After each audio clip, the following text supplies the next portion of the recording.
Good morning to all. So today we will discuss Pelton wheel in greater detail.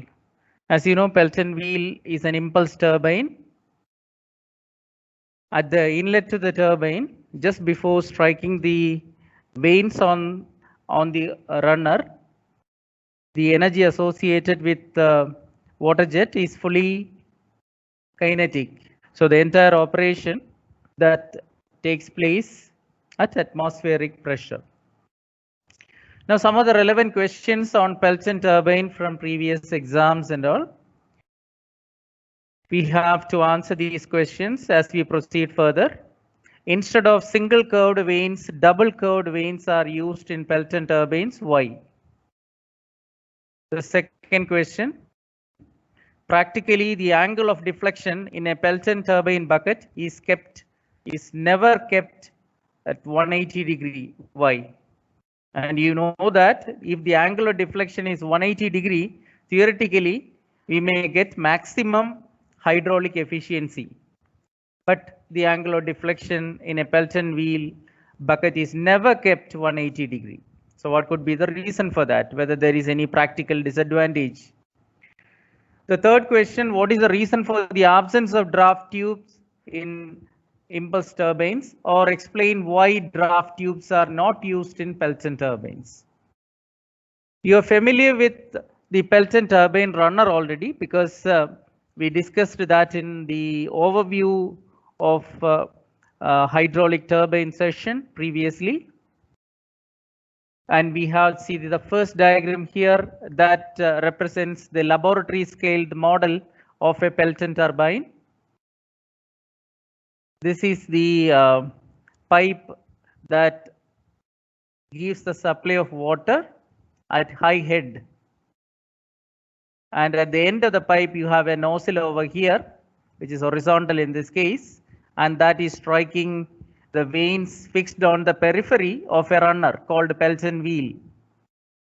So these are the double hemispherical buckets of vanes fixed on the periphery of the Pelton wheel.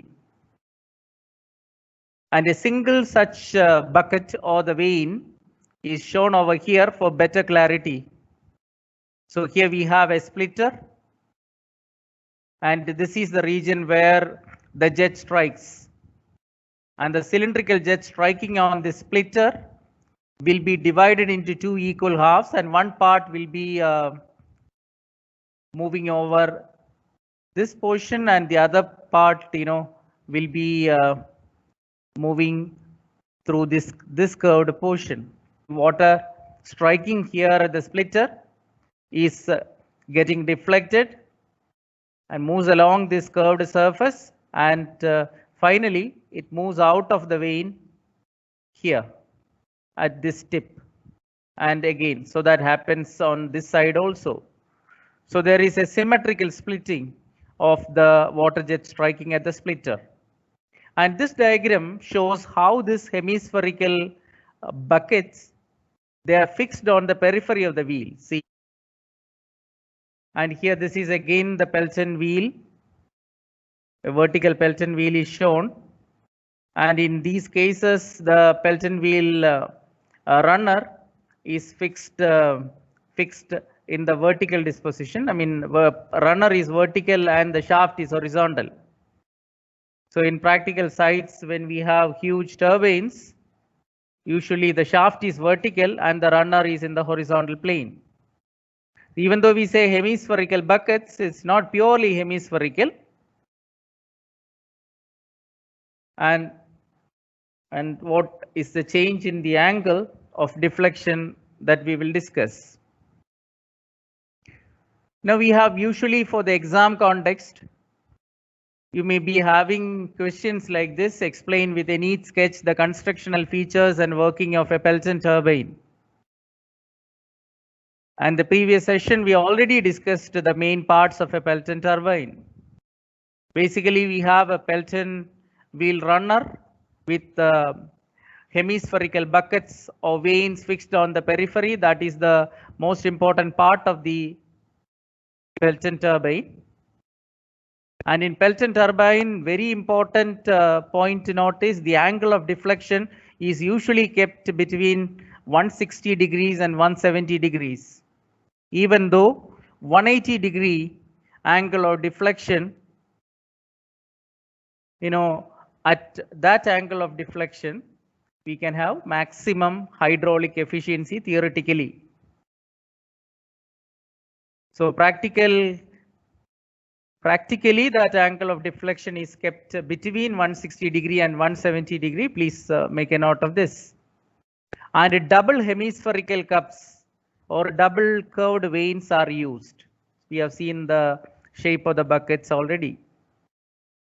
Then the second important part, we have nozzle to provide high velocity jet. At the end of the penstock pipe, you have the nozzle fixed, and the nozzle is having a spear valve arrangement to regulate the flow. We are familiar with that. And what is the function of the nozzle with spear valve arrangement? Number one, it converts all the available energy of water coming through the penstock into kinetic energy and delivers a free jet. So free jet, the pressure is atmospheric. That's why we say that throughout the operation of the Pelton turbine, from the inlet where the jet strikes the vane to the discharge to the tail race at outlet. So throughout that, the pressure is atmospheric. And in addition to the conversion of all the available energy of water into kinetic energy alone by the nozzle, it has another function. What is that? It regulates the flow rate. So that's why we have the spear valve arrangement here. And that is operated in power stations by an oil pressure governing system. So that is a governor used to regulate the flow and control the speed of the runner. Because the turbine shaft, on the same turbine shaft, you have the generator mounted, the rotor of the generator. So in order to control the speed within permissible limits, so you require the assistance of a governor to control the speed by regulating the water supply to the turbine based on the external load variations. Then the third part is the casing. You know that this casing has no hydraulic function to perform. That means it does not facilitate any energy conversion. But the role of the casing, that is to prevent the danger of splashing of water, and moreover it guides water to the tail race also. Then we have the fourth component is braking jet. Unfortunately, that is not shown in this diagram, but the previous one in the overview session last time, we had that diagram with a braking jet. But you're familiar with that braking jet. It is actually a stopping mechanism, and the braking jet is made to strike on the back of the bucket, and that causes a retarding effect or a braking torque. And here, as you can see, the jet strikes in this direction horizontally to the right, and that exerts a tangential force on the buckets and resulting in a torque in the anti-clockwise direction, and the wheel will rotate in the anti-clockwise direction. And if you want to stop this wheel from rotation, if you reduce the discharge to 0 or stop the discharge, even then this will keep on rotating for some time because it's a heavy wheel having large moment of inertia. And if you want to stop the turbine all of a sudden, so you require this braking jet mechanism. So that will exert a a clockwise torque in this case, and that will act as a braking torque, and that will bring the turbine runner to a standstill condition as per the requirement. So these are the important parts of parts or components of a Pelton turbine along with the functions. So you have to point out with a schematic sketch like this. Of course, you have to show the braking jet also. The angle of deflection, I already told you that the hemispherical buckets in practical context, in the case of a Pelton wheel, will have an angle of deflection in the range of 160 degree to 170 degree. Remember, 180 degree is the angle of deflection required for maximum hydraulic efficiency. And that also, if the friction is 0, then the hydraulic efficiency in such a case will be 100% theoretically. But what is the problem in, maintaining that angle of deflection 180 degree or using a purely or perfectly hemispherical bucket practically? So it is never used. So we are asked why it is so. So what answer can you give?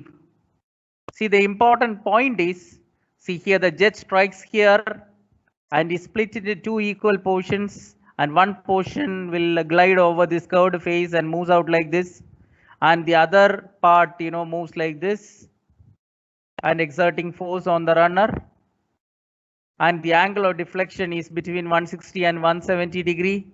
And had the angle of deflection been 180 degree exact, what would have happened? See, the important point is, then the deflected jet, if the angle of deflection is 180 degree, so the deflected incoming jet, if it strikes like this, the deflected jet will take a U-turn and go like this. And in such a case, what will happen? The deflected jet may strike the back of the next bucket. So that's a very important point, because we have number of hemispherical buckets fixed on the periphery of the wheel. So one after the other.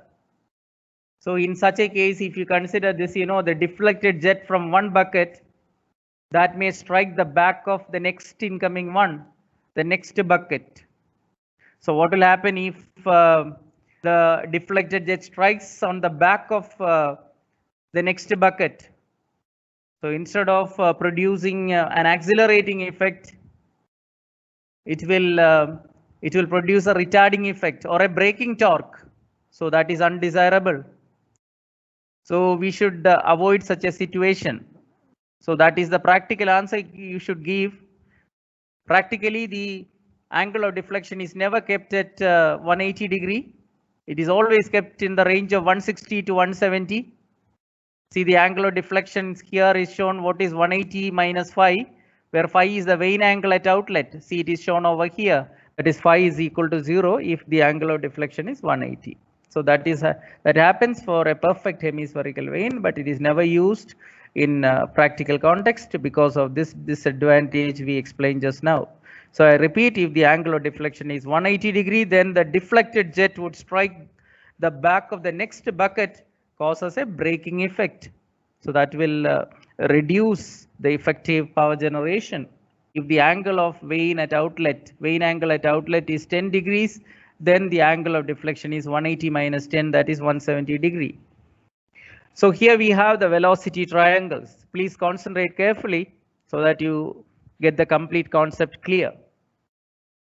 See, consider this vane. So the 3-dimensional view of the vane shown over here, where the jet strikes at the splitter, that is designated as point 1, that is the inlet, and the point number 2 marked on 2 portions, because half the jet is getting deflected via this part, and half the portion will be moving over this curved portion. So you have the outlet 2 similar status on both sides, symmetrical splitting. So at outlet, either you can consider this portion or this portion, both are identical. And if you take a section of this hemispherical bucket at this level. See, I hope you can see the mouse cursor. So if you take a section here and look from the top, so the top view of the blade will be like this. See this? Like this.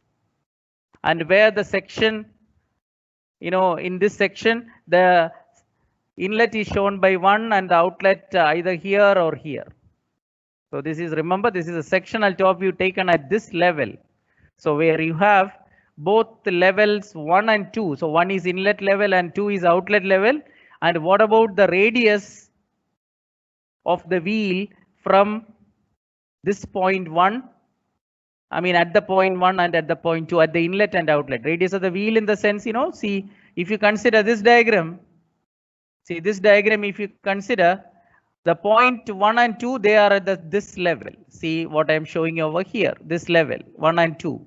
And they are at the same radius from the center of the wheel. So what I mean to say is, we use the, the terms radius at inlet, radius at outlet, radius of the Pelton wheel at inlet and radius of the Pelton wheel at outlet. The distance of point 1 and point 2 from the center of the wheel, that R1 and R2, let's use capital letters, R1 and R2 both are same. If you take twice of that, 2 times R1, 2 times R2, then you will get diameters. So the diameter of the Pelton wheel at inlet and outlet. So that D1 and D2 in this case, they are equal. Say, let's say we have a common quantity D. So the radius of the Pelton wheel at inlet and outlet are same. Therefore, the diameters of the Pelton wheel at inlet and outlet are the same because the inlet and outlet are at the same radial distance from the center of the wheel.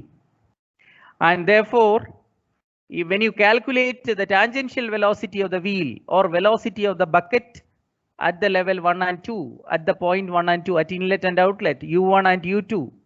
So what is that? Pi D1 n by 60 and pi D2 n by 60 respectively, U1 and U2. But D1 is equal to D2. This is equal to, say, common quantity, common diameter D. Therefore, U1 is equal to U2 is equal to U. So for a Pelton wheel, please keep this idea in mind. The tangential velocity of the wheel at inlet and outlet of the bucket, they are the same. U1 is equal to U2 is equal to U. Because the radius of the Pelton wheel at inlet and outlet are the same, because of the diameters are same. Therefore, pi dn by 60, that is the tangential velocity of the wheel at inlet and outlet. And this is also called velocity of the bucket or vane at inlet and outlet. They are the same. Okay, now consider this section of the vane, and 1 is here and 2 is here. And what happens to 1? The jet is striking, see, in this direction. See, now it is horizontally to the right, and this is the direction shown over here, and its absolute velocity is v1, and that v1 is designated by, say, this length from here to here up to 1. So that is the length, the length of the vector, the velocity vector v1, that represents the absolute velocity of the jet. Now, what is the velocity of the plate when it strikes? So u is calculated by pi dn by 60, where n is the rotational speed of the runner in RPM, revolution per minute. So once you have this u, which is equal to u1, which is equal to u2, I already told you. So once you have that, say, u1, and say it is having this much magnitude, then we will mark that. So from this v1, that the total length, so I'm taking this much part because both are in the same direction. And what is the remaining part? What does the remaining part represent? See, the remaining part is actually the relative velocity or the effective velocity with which the jet strikes, because both v1 and u1 are in the same direction. So as we have done in our previous simple cases of impact of jet on vanes, when we considered the jet and the motion of the vane, the direction of the jet and the motion of the vane, they are in the same direction. The relative velocity in such cases is only a scalar difference, even though relative velocity Vr1 is the vector difference between v1 and u1. So here, since they are in the same direction, the simple subtraction would do. to get the relative velocity VR1. So remember, VR1 in this case is V1 minus U1, which is of course equal to say U. And now, so the outlet, at the outlet 2, so the jet is deflected through an angle. What is that angle? 180 minus phi. See that inside angle here, phi, you know, that shows what? So that is the tangent at the outlet to the blade that makes an angle phi with the direction of motion. So the horizontal in this case, this is the x direction. Here the jet is shown to strike in the x direction, and the vane also is displaced in the same direction, but the deflected jet goes nearly opposite to that. It follows negative x direction because that VR2 is like this. Even though that is the case, what is the tangential velocity of the blade or the vane or wheel at outlet? See, that is U2. We know that U1 is equal to U2. And what is the direction? It is the same direction, same direction. So the entire vane moves in this direction. See, U1 is equal to U, that direction is also indicated, same. So therefore, if you mark the same value U as U2 as equal to U1, so here horizontally, after marking this VR2 in the tangent to the blade surface at outlet. See, this is the tangent to the blade surface at outlet. Along that, VR2 will come. And what is the relation between this VR1 and this VR2? You know that VR1 is equal to V1 minus U or V1 minus U1. And VR2 is, as I told you in the previous sessions, for impulse type of machines, theoretically, VR2 will be same as VR1 for pure impulse machines if you ignore the friction at the surface of the vane. So if there is friction, then VR2 will be equal to K times VR1. And K is the blade surface friction coefficient, and the value which is between 0.8 and 0.9. So if due to friction, practically VR2 will be slightly less. So if you take that VR2, calculate the value of VR2 and mark over here, along the tangent to the blade surface at outlet, you will get this velocity vector. And from there, you can mark U2 now. So U2 is same as U1, that is in the horizontal direction for this case. So once you mark U2, the same magnitude as U1, so you'll get this vector. And then the closing side in the reverse direction will represent the vector sum of VR2 and U2. The closing side in the reverse direction. So that means VR2 is starting from here, and from where VR2 stops, we have U2, and where it stops, it's here, and the join the initial point and the final point. And this closing side of this triangle, according to triangle law of vector addition, represents the absolute velocity of the jet at outlet. So what we mean to say is this VR2 is a relative velocity. If one is moving with the vane, he will feel that the water will come out in this direction. But for a person who is standing stationary, you know, he will observe that the water jet comes out in this direction. That is the significance of the relative velocity and absolute velocity. With respect to stationary frame of reference, the water jet comes out in this direction. See, the absolute velocity V2, that is inclined at an angle beta.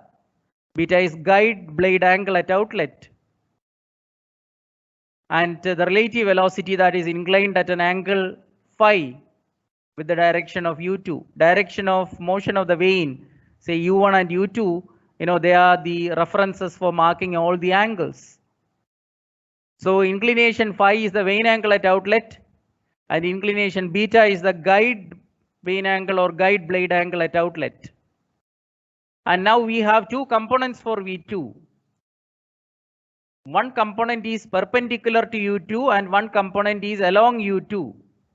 So component of V2 in the direction of U2 is shown by this. So if V2 is split into two rectangular components, see, one component is this vertical one. direction is upward, that is called the flow component of velocity. You know, this is Vf2. See, it's shown over here. V2 is split into two components.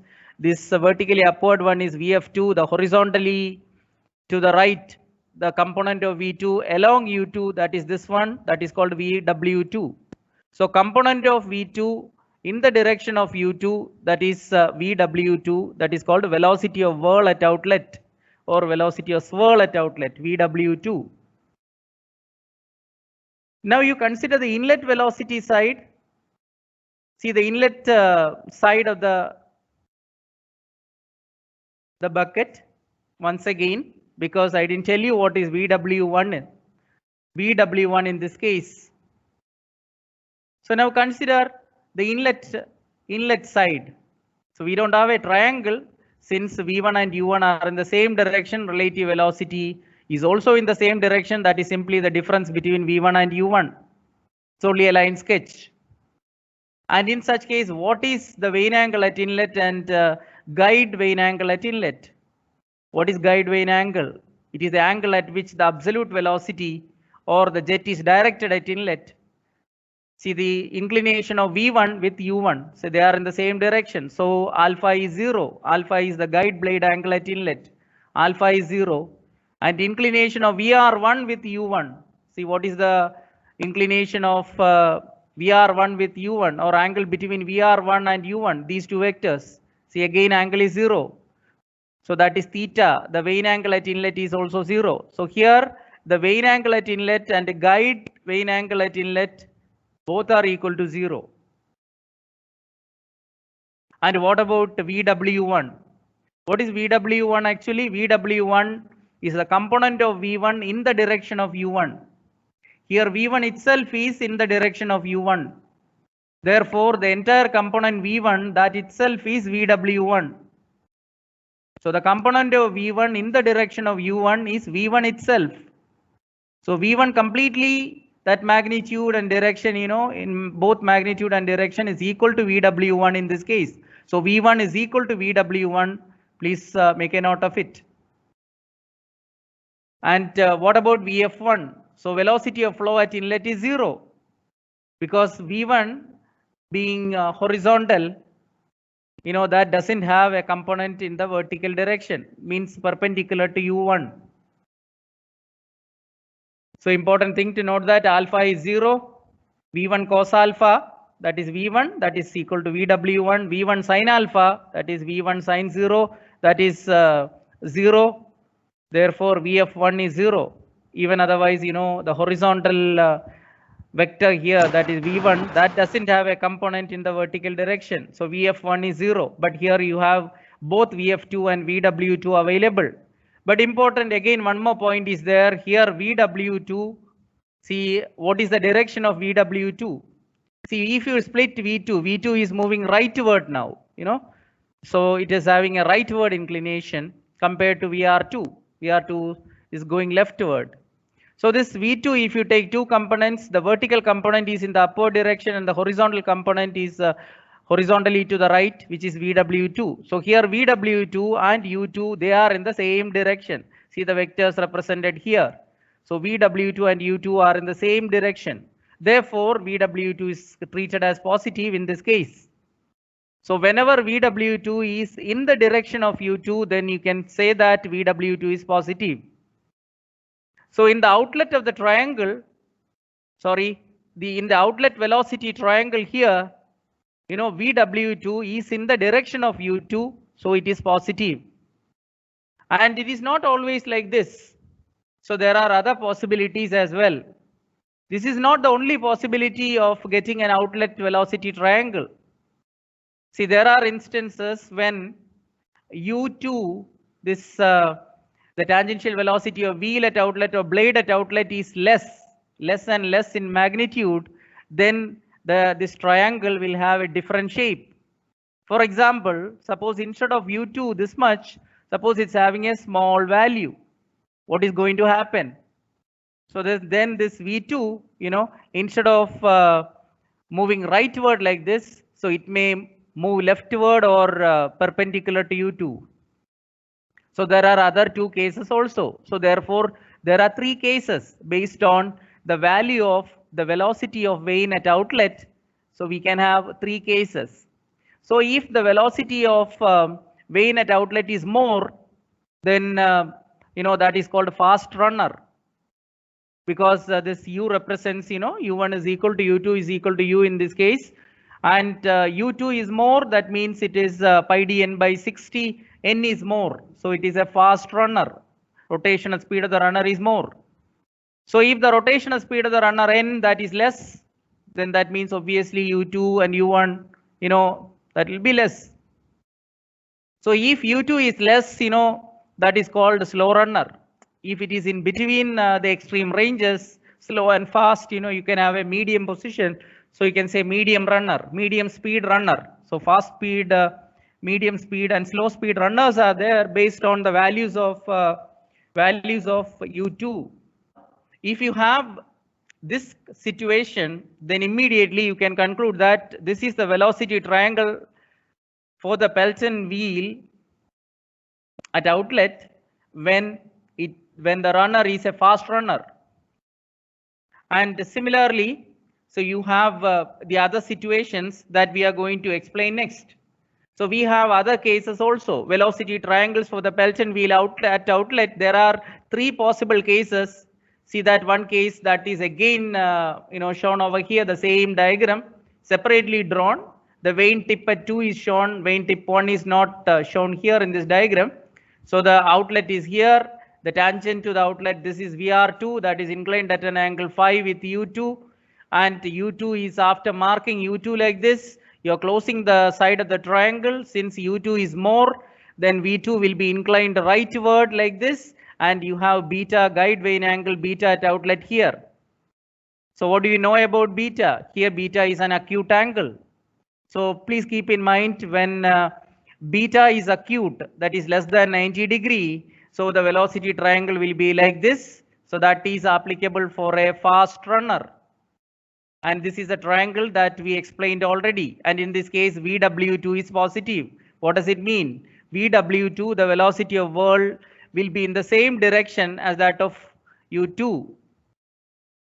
And now the second case now, let us consider that we have a medium speed runner, that is so special, just like U2, see, you have a velocity U2 that is less than the U2 in the first case 1 or the case 1 here. Now the case 2, you have beta is exactly 90. So what does it mean? See, for a certain value of U2, see, after marking this, when you completed, say, the third side of the triangle, see, this is VR2 after all, the same thing, VR2 which is equal to K times VR1, you know that. So VR2, after marking VR2 along the tangent to the blade surface at outlet, so you got this vector, and then U2 in the horizontally to the right direction, you marked it. And suppose when you closed the third side to represent the absolute velocity of jet at outlet V2, if it is perpendicular to U2, then what is happening? Beta is 90, guide vane angle at outlet is 90. So in such a case, what the consequence is? See, the V2 is perpendicular to U2. So V2 will not have a component along U2. What is the component of V2 along U2? That is VW2. So VW2 in that case will be 0. So if V2 is perpendicular to U2 or normal to U2, V2 will not have a component along U2. And VW2, even otherwise, V2 cos beta is 90, cos 90, cos beta is cos 90, that is 0. So therefore VW2 is 0, and V2 itself is VF2, because V2 is V2 sin 90, and V2 sin 90 is sin 90 is 1, and V2 itself. So V2 is equal to VF2, that is a flow component, and VW2 is 0, that is V2 cos beta. Beta is 90, so cos beta is 0. So no whirl at outlet, that's very important. And such a runner, usually called medium speed runner. And one more technical usage. See, whenever you hear this word, flow is radial at outlet. So if there is a comment, flow is radial at outlet, it is this case. So flow is radial in the sense, you know, V2 is equal to Vf2 and beta is 90. Your V2 absolute velocity is along the radius, and in that case Vw2 will be 0. So whenever there is a no swirl or whirl at outlet, Vw2 is 0, beta is 90, V2 is equal to Vf2. You can say that flow is radial at outlet, or flow is discharged radially, and that is applicable for a medium speed runner like this. That is a second case of a velocity triangle at outlet of the Pelton turbine. And now the third case. So we have a situation like this. U2 is again small. U2 is even smaller. So what will happen? So if since U2 is less, see, this is the vein shown over here. If you draw the tangent to the blade surface at outlet, it goes like this. And you have this velocity U2 that is shown here, but U2 is not that much. The magnitude is less. So the closing side of the triangle, you know, that shows the resultant or vector sum of VR2 and U2. Remember, this is VR2. It is not shown here, but this velocity vector is VR2. So this is VR2. This is U2. The closing side, you know, this smaller side, I know that is V2. That is a vector sum or the resultant of VR2 and U2. Remember, VR2 is a vector difference between V2 and U2, and V2 is the vector sum of VR2 and U2. And this is V2, that is inclined leftward in this case. And what is the consequence? If you take two components of V2, so you take two components of V2, see, the vertical one will be upward again, that is called Vf2, but the horizontal will be now directed to the left. So if V2 is like this, then its two components, Vf2 will be vertically up and Vw2 will be horizontally to the left. So what is the direction of Vw2? That is inclined horizontally to the left. So that is proceeding horizontally to the left and the opposite to U2. So Vw2, since it is opposite to U2, then you can say Vw2 is negative. Remember, when Vw2 in this case 1, you know, that is positive, Vw2 and U2 are in the same direction.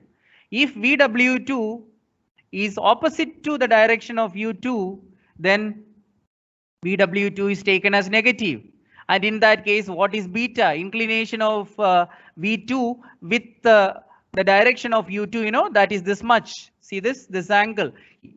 So here, this inclination of V2, that is towards the left, and that makes an angle beta with the direction of motion of the blade at outlet, that is U2.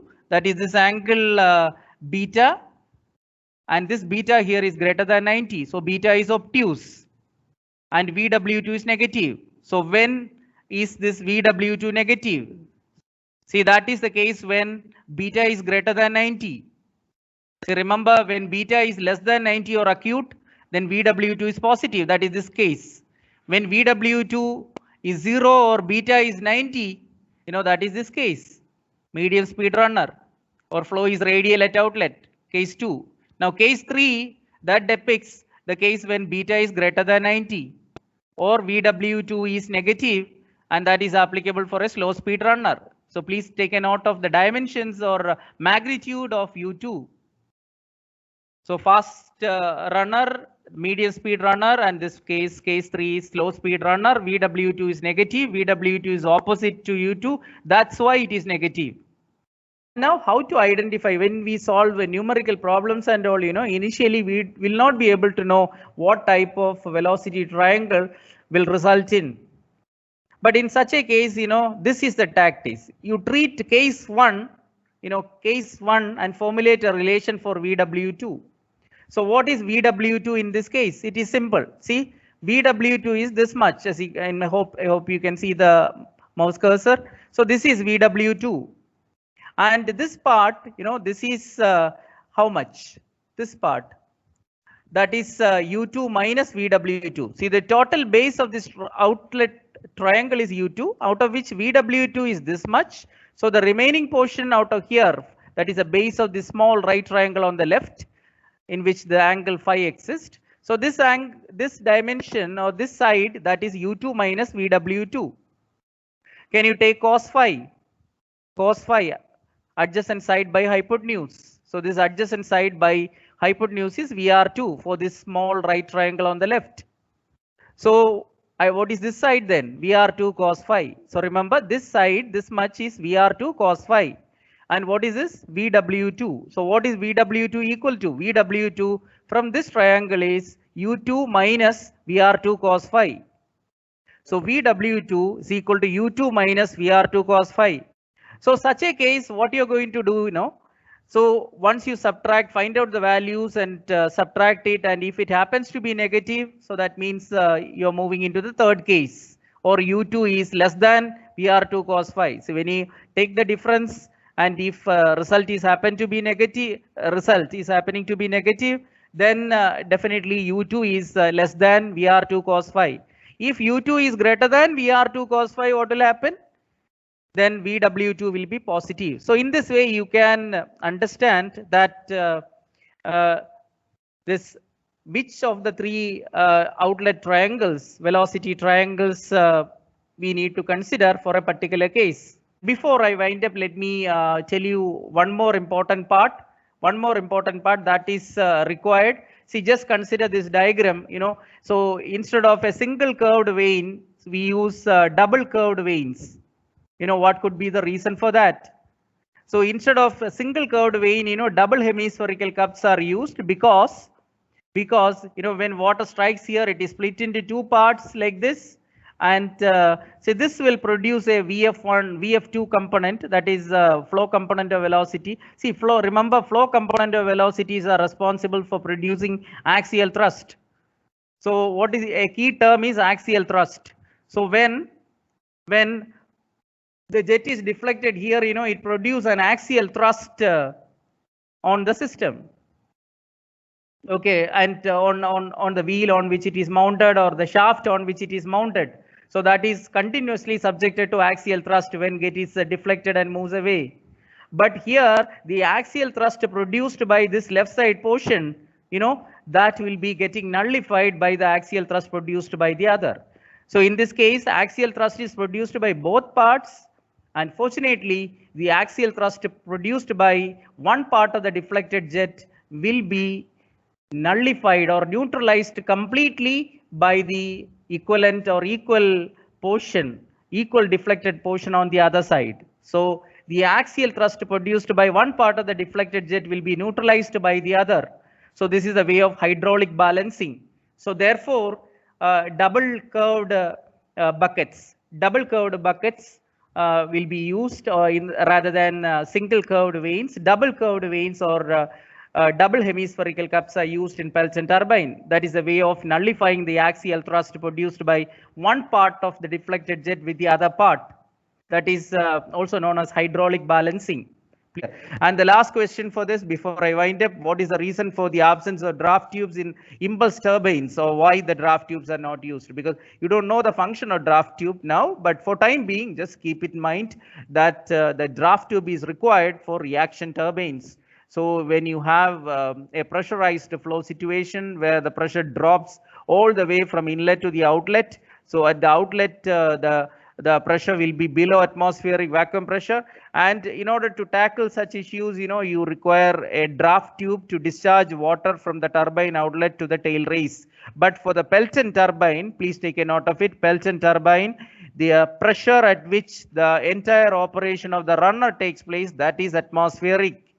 So it is, the pressure is not high, not low. So pressure is atmospheric. So for that, you don't require any draft tube. So the only reason why draft tube is not at all required in this one, because the entire operation of the Pelton will run off all the way from inlet to the runner to the outlet to the runner. Inlet means after the nozzle, and outlet when it discharges to the tail race. All the way through, the pressure is atmospheric. So when the pressure is atmospheric, you don't require any draft tube to discharge the flow. And the draft tube is required when at outlet the pressure is below atmospheric vacuum and you want to discharge water to the tail race of a reaction turbine by increasing the pressure slightly. increasing the pressure and by using a draft tube. And that purpose, we will come to that later when we discuss draft tube. For time being, just keep in mind, since the pressure throughout the operation of the Pelton turbine, it is atmospheric. That's why we don't require any draft tube. Okay, that's all for the day. Thank you.